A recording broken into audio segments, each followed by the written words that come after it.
حي على الصلاة.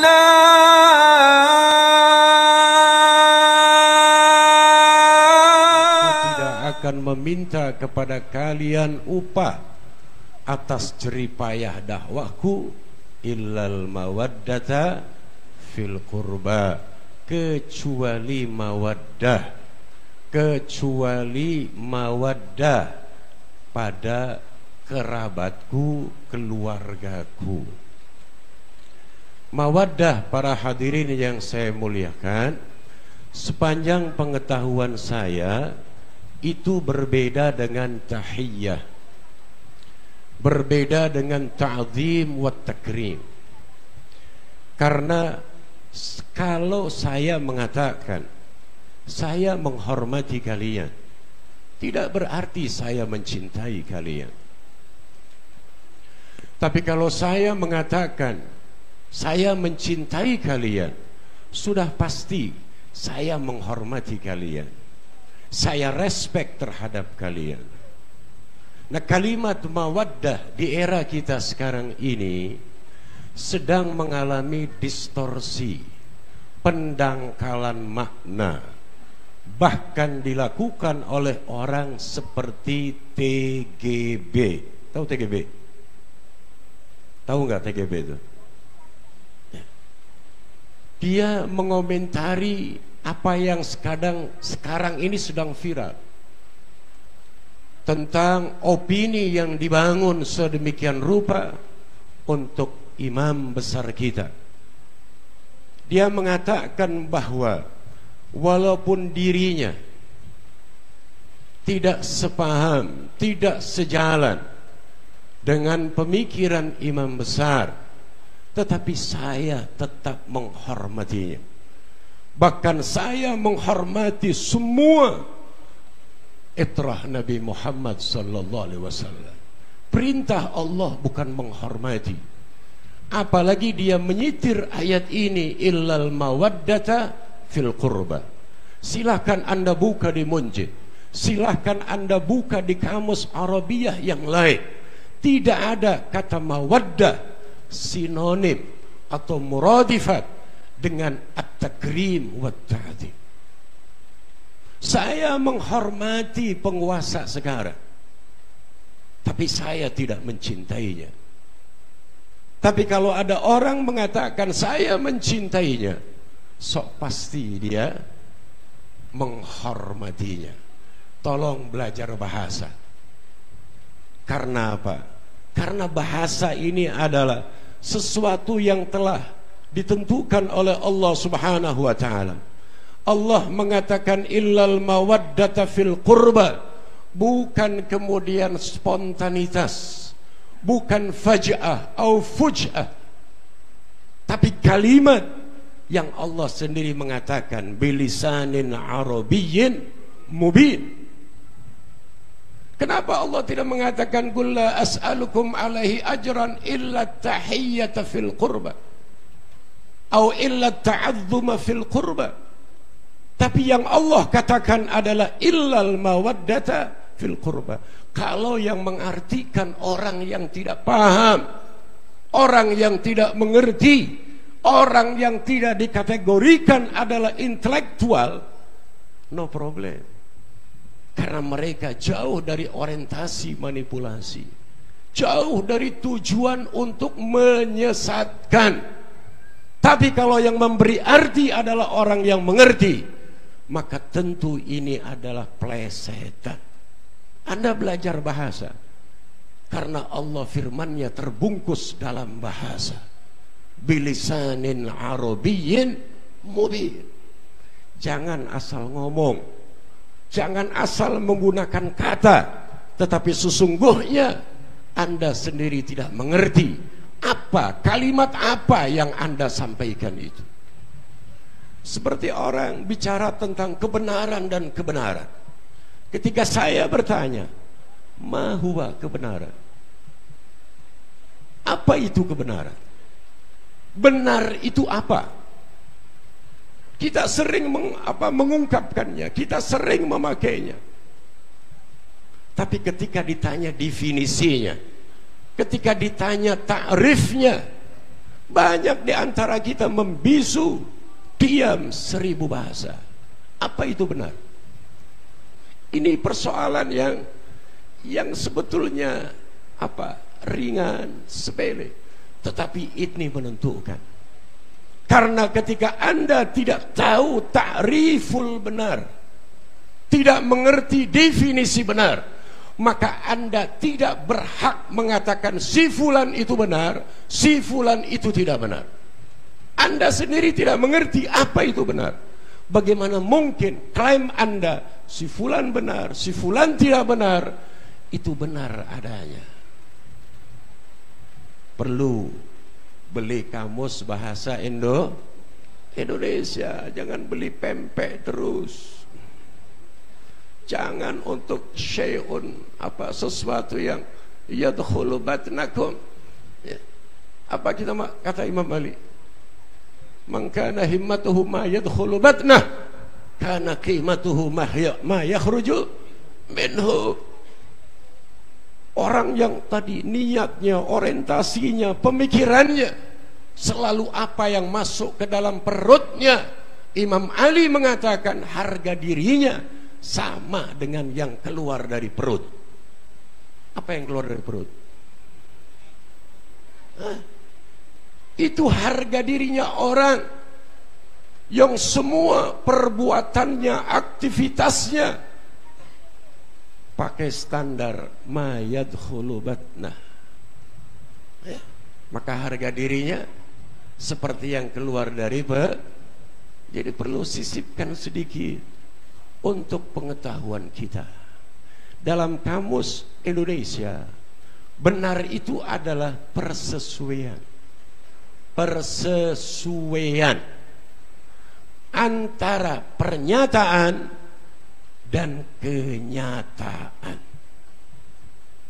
Benar itu adalah kesesuaian antara omongan, ya, dan tongkrongannya, gitu loh. Itu namanya benar. Saya ngomong apa, kemudian sesuai tidak dengan realitanya.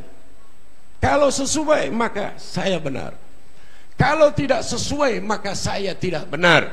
Itu baru pada haddut ta'rif, pada definisi.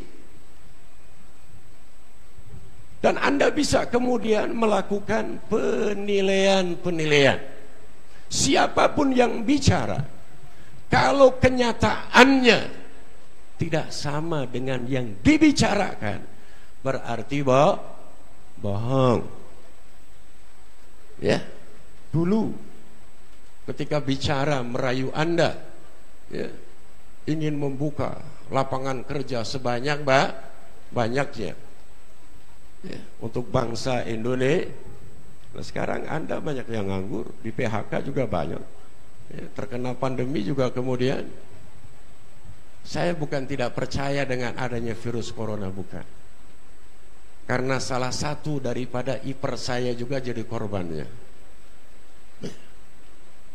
Tetapi memang dari dulu angka statistik kematian di semua rumah sakit itu tidak tercover oleh kita, tidak tercatat, tidak ada data.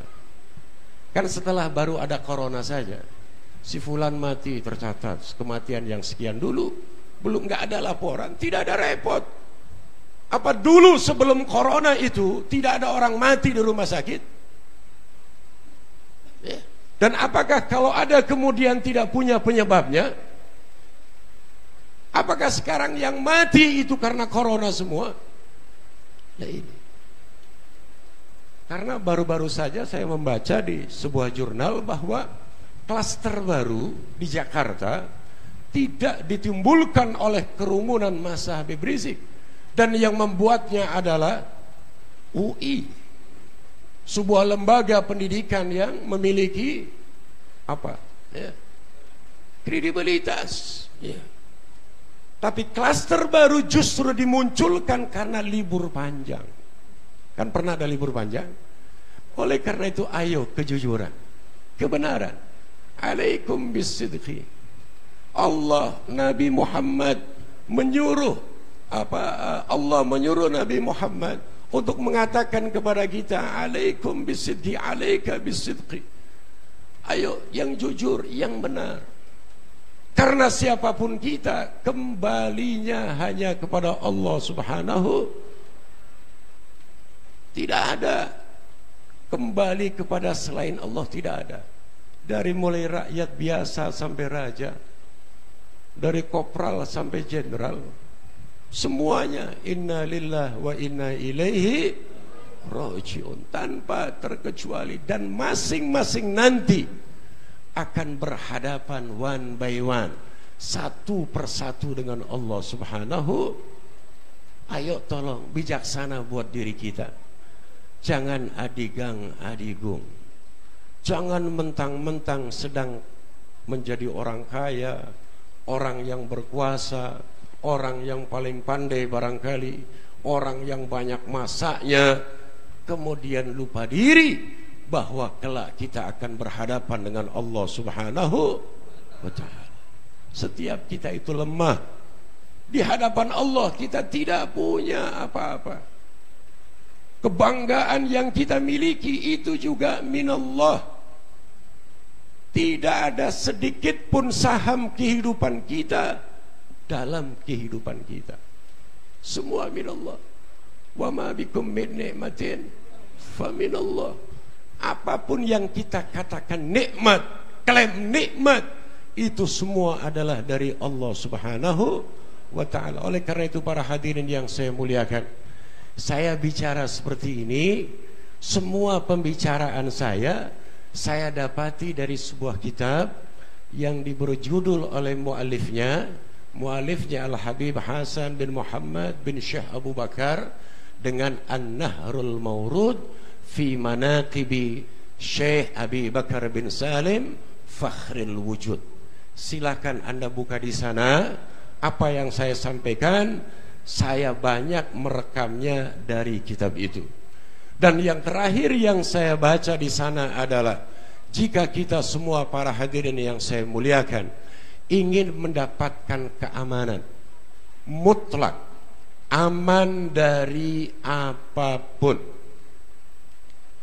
baik itu untuk di dunia ini dan terutama saat kita bertemu dengan Allah Subhanahu wa ta'ala. Di sana dikatakan tariqul amni ala nau'ain, jalan untuk kita bisa meraih keamanan. Kan yang penting aman. Itu hanya dengan dua cara. Dan cara itu ada dalam salah satu ayat dari firman Allah Subhanahu wa ta'ala. Allah mengatakan, "Ma kana Allahu liyu'adzibahum wa anta fihim, wa ma kana Allahu mu'adzibahum wa hum yastaghfirun." Simple ayatnya. Satu, wa anta fihim. Al-Imam Asy-Sya'rani, Al-Imam Zamakhsyari mengatakan bahwa saat Nabi kita Muhammad sallallahu alaihi wasallam masih hidup dengan manusia di alam dunia ini, wa anta fihim adalah beliau. Wa anta fihim adalah beliau yang menjadi alasan tidak mengazab satu kaum selagi Nabi ada di tengah-tengah kaum itu. Pasca wafatnya Nabi, setelah Nabi secara fisik tidak lagi bersama umatnya, maka beliau mengatakan, wa anta fihim adalah itrahnya, ahlul baitnya. Anda lebih alim dari Syekh Zamakhsyari? Kalian lebih pandai daripada Al-Imam Asy-Sya'rani? Tentu jawabannya adalah tidak. Dan beliau-beliau itu mengatakan, untuk era kita sekarang ini, wa anta fihim adalah habaibuna, itratun Nabi sallallahu alaihi wasallam. Anda mempertahankannya, maka Anda mendapatkan keamanan dari azab Allah Subhanahu wa ta'ala. Tapi Anda mengusiknya, jika Anda mengusiknya, mengganggunya, apalagi sampai memusnahkannya, maka Anda bunuh diri. Tidak percaya, lakukan. Sekiranya Anda karena kepongahannya, keilmuannya, lalu tidak percaya, silahkan Anda lakukan. Musnahkan ahlul bait dari muka bumi ini. Niscaya langit akan segera runtuh. Anda membinasakan diri Anda sendiri. Wa hadhihi iradatullah. Dan ini adalah kehendak Allah Subhanahu wa ta'ala. Oleh karena itu wajar jika Nabi mengatakan, hubbu ali Muhammadin khairum min ibadati sanadin. Mencintai keluarga Rasul itu lebih bagus dari ibadah 1 tahun. Tapi cinta, bukan hormat. Kalau hormat sekedar menghormati, saya menghormati Anda, saya tidak harus banting tulang untuk membela kehidupan Anda. Tapi kalau saya cinta, Anda mencintai keluarga Anda, Anda tidak menghormati keluarga Anda, anak Anda cintai, istri Anda cintai, maka Anda rela banting tulang, kaki buat kepala, kepala buat kaki, demi mereka. Tapi tolong kalau kalimatnya hormat, belum tentu. Jadi jangan kemudian didangkalkan. Saya tetap menghormatinya, yang baik atau yang tidak baik, karena itu yang diminta oleh Al-Quran. Yang diminta itu mawaddah, bukan ta'azzuman wa takarruman wa tahiyyatan. Ini yang harus dipahami. Jangan sesatkan umat, sebab kalau umat tersesat, dalil umat sekarang ini saya menghormatinya tapi saya tidak mencintainya, celaka. Karena bagaimanapun para hadirin yang saya muliakan, mau tidak mau malam ini saya keluarkan ini karena suasananya sedang luar biasa sekali. Saya tidak bicara tentang politik, tapi saya bicara tentang bagaimana haknya Nabi Muhammad SAW. Kalau Anda saja punya hak, apalagi Nabi kita Muhammad SAW. Dan haqquhu alaina azim, hak beliau terhadap kita ini besar sekali. Dan Allah yang mengatakan, an-nabiyyu aula bil mu'minina min anfusihim wa amwalihim. Nabi itu lebih aula, lebih utama dalam visi seorang mukmin dibandingkan dirinya sendiri dan harta bendanya. Kalau Anda sombong, tidak mau mengikuti apa yang dianjurkan oleh Nabi, itu berarti Anda membesarkan diri Anda sendiri. Dan Nabi mengatakan, la yu'minu ahadukum hatta akuna ahabba ilaihi min nafsihi wa walidihi wa waladihi wan nasi ajmain. Kalian tidak akan pernah memiliki keimanan yang kuat sampai kalian lebih mencintai diriku dibandingkan cintamu terhadap dirimu sendiri, cintamu terhadap kedua orang tuamu, cintamu terhadap anak-anakmu, cintamu terhadap manusia yang lain, apalagi cintamu terhadap pangkatmu. Tidak boleh lebih besar dibandingkan cintanya kepada Nabi Muhammad. Kalau tidak, ini adalah pilihan. Nabi tidak memaksa. Ini adalah takhyir, pilihan. Anda pengen selamat, pilih yang dianjurkan oleh Nabi. Kalau Anda akan seperti Nikita, siapa? Mirzani, milih ke neraka daripada ke sorga karena akan bertemu dengan artis-artis Hollywood, itu juga terserah Anda. Semua adalah pilihan. Isma syi'ta fa innaka madziyum bih. Silakan Anda pilih yang Anda suka, tapi ingat, pilihan Anda akan dibalas oleh Allah Subhanahu wa ta'ala. Siapapun Anda tidak besar di hadapan Allah Subhanahu. Yang besar itu Nabi Muhammad. Yang agung itu Nabi Muhammad. Oleh karena itu cintai Nabi Muhammad, cintai keluarga Nabi Muhammad. Karena keluarga Nabi Muhammad telah diproteksi sedemikian rupa oleh Nabi Muhammad. Dan itu adalah logik, sesuatu yang logis. Anda sendiri memproteksi keluarga Anda. Kenapa Nabi tidak boleh memproteksi keluarganya? Anda melindungi anak Anda melindungi cucu Anda melindungi keluarga Anda. Kenapa Nabi nggak boleh melindungi keluarganya? Nabi pernah mengatakan, Sa'altu Rabbi, aku meminta kepada Allah, alla yudkhila ahadan min itrati an-nara fa'ataniha. Aku minta kepada Allah Tuhanku agar tidak memasukkan satu orang pun dari keluargaku, itrahku, ke dalam api neraka. Apa kata Nabi? Fa'ataniha. Allah memberinya. Anda membenci ashabul jannah, membenci orang-orang yang telah diproteksi oleh Nabi, tidak akan masuk ke dalam api neraka. Kalau Anda membencinya, berarti Anda tidak akan bersama-sama mereka masuk surga.